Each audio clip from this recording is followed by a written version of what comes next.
O livro do profeta Isaías, capítulo 40. Continuar a leitura da palavra de Deus que estamos fazendo a cada domingo, na leitura do profeta Isaías. E agora chegamos ao capítulo 40.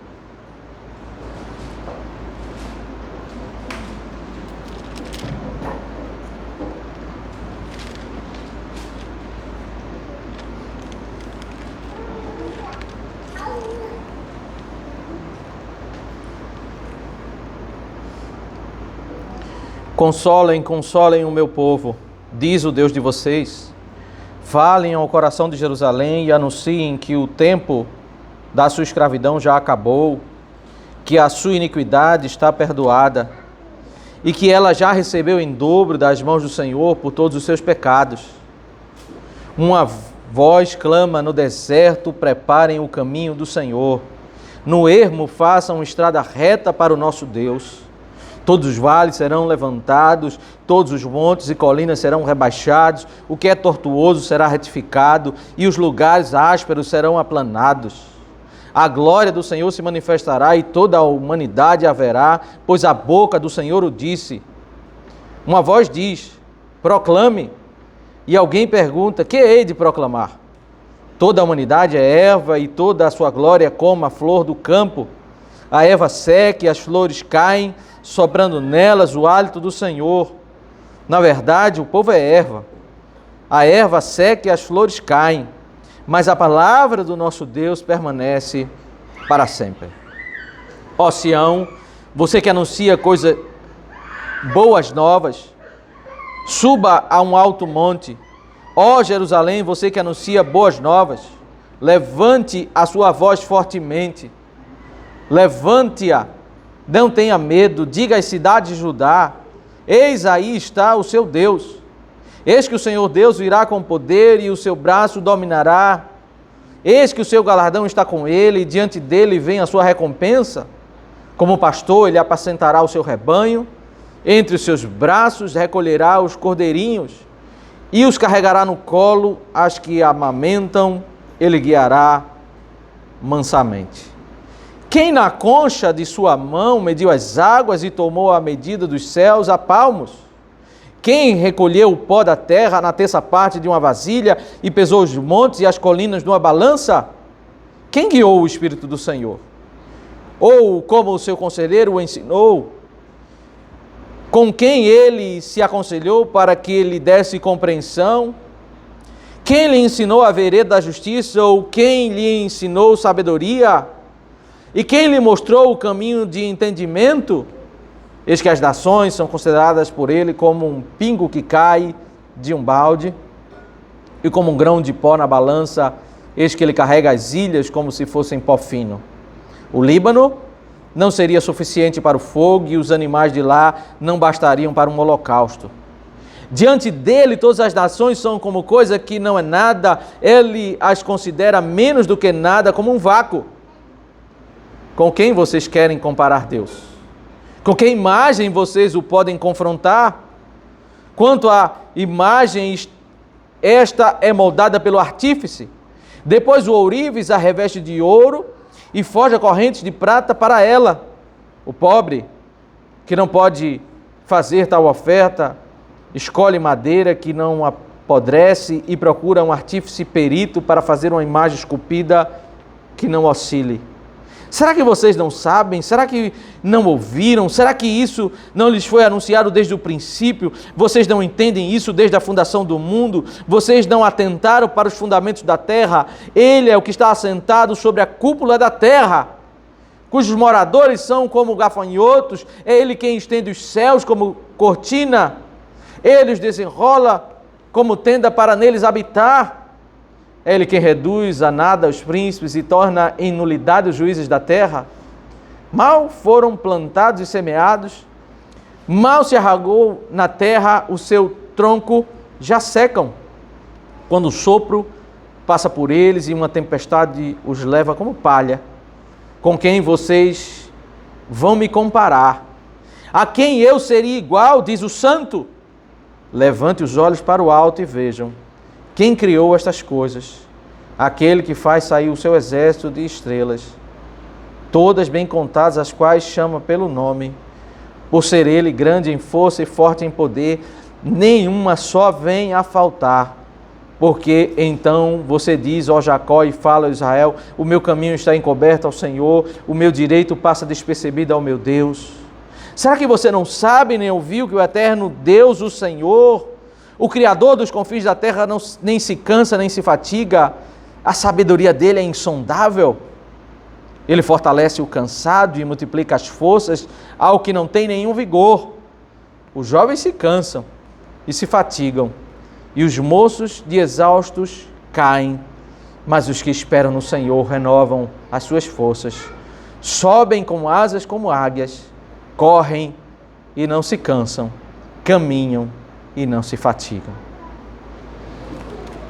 Agora, meus irmãos, nós entramos na leitura continuada no capítulo 40, a segunda grande seção do livro do profeta Isaías.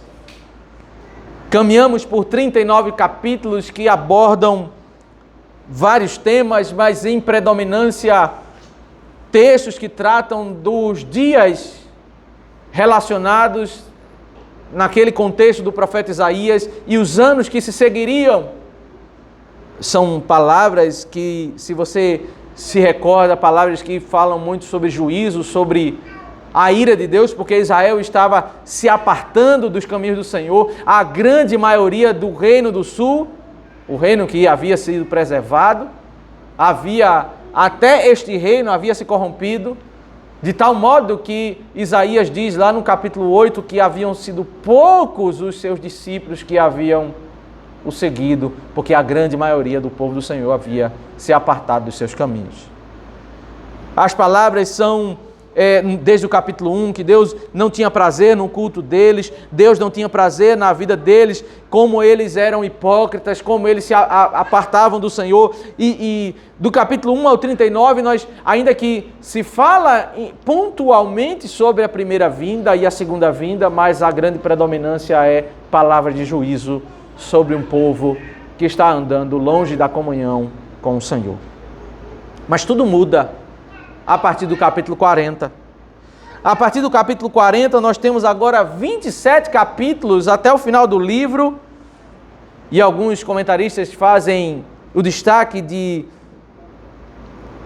fazer essa correlação entre os 27 livros do Novo Testamento, como esses 27 capítulos, eles parecem que eles agora têm isso é muito claro na leitura, que eles têm um foco entre a primeira vinda e a segunda vinda. Eles como que começam mesmo que no meio desse contexto, a apontar para dias tomados por graça, pela bondade do Senhor. Se você atentou para o capítulo 40, é o capítulo que narra o ministério de João Batista. É assim que o Novo Testamento vai explicar Isaías 40. Se você atentar para Isaías 65, 66, é como se você estivesse lendo Apocalipse 21 e 22. Os dois últimos capítulos da Bíblia, novos céus e nova terra, são anunciados no final dessa sessão. É como se aqui estivesse contando aquilo que vai acontecer, o tempo da graça abundante, desde a chegada do Redentor, iniciando pela preparação pelo ministério daquele que vai proclamar no deserto. É exatamente isso que está no capítulo 40. 27 capítulos são descritos para falar sobre essa estrutura neotestamentária. 13 capítulos, inicialmente, 13 capítulos finais, e no centro, Isaías 53, a morte do Redentor. No centro desse bloco tão sublime de graça, de bondade, existe uma história de que todos nós conhecemos muito bem, como que um quadro pintado, que o judeu até hoje sofre para tentar interpretar, porque na mentalidade dele o Redentor não poderia morrer. Mas como ele lidar com Isaías 53? A descrição tão cristalina sobre a morte do Redentor.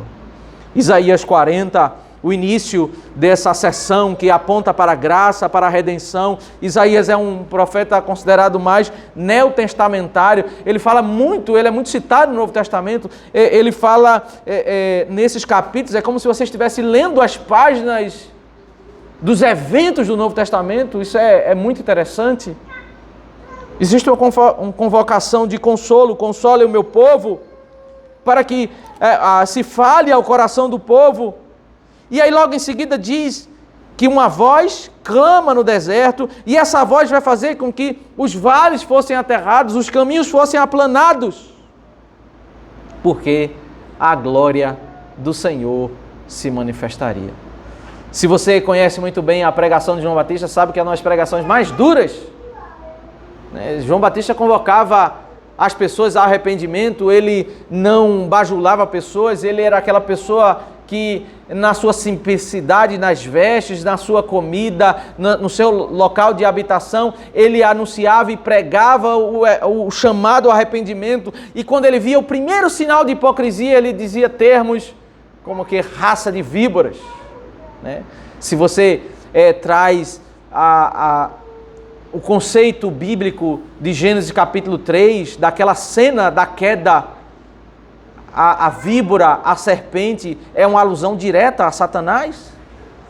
João Batista está olhando para aquela fila de pessoas que estão indo para o batismo, e ele vendo pessoas hipócritas, e eles estão dizendo: vocês são filhos da serpente, vocês são filhos do diabo. Esse é o tipo de confrontação, e esse é de fato, meus irmãos, a preparação que Deus quer para que alguém saia para se encontrar com a glória do Senhor. Ele diz: a glória do Senhor vai se manifestar, e a humanidade, especialmente essas pessoas que vão se encontrar com o Senhor, elas precisam ser preparadas. E como é que se prepara para se encontrar com a glória do Senhor? É se arrependendo dos seus pecados. O ministério de João Batista é um chamado ao arrependimento, e é exatamente aqui que o povo está ouvindo essa profecia sobre o que vai acontecer e o que eles deveriam ouvir. Perceba que toda a descrição do versículo 12 ao final são perguntas que devem nos levar, perguntas retóricas, que devem nos levar à reflexão, para nós entendermos como nós precisamos conhecer mais da glória de Deus e ter uma atitude devida. As perguntas que deixam muito claro a distância de Deus para conosco. Quem na concha de sua mão mediu as águas e tomou a medida dos céus a palmos? Será que nós podemos nos comparar com Deus? Alguém que ouviu muito bem a pregação de João Batista, ele vai poder chegar diante de Cristo, não para procurar defeitos como os fariseus fizeram, mas para ouvir atentamente os seus ensinos. Aquele que chega diante de Cristo e diz: eu não sou digno nem mesmo de desatar as suas sandálias. É esse que entendeu como nós devemos nos preparar para nos encontrar com o próprio Deus. É exatamente isso que nós precisamos aprender. Vamos orar ao Senhor, momentos de oração silenciosa, colocar diante de nosso Deus as nossas faltas, transgressões, e reconhecer que nós precisamos da misericórdia do Senhor. Oremos.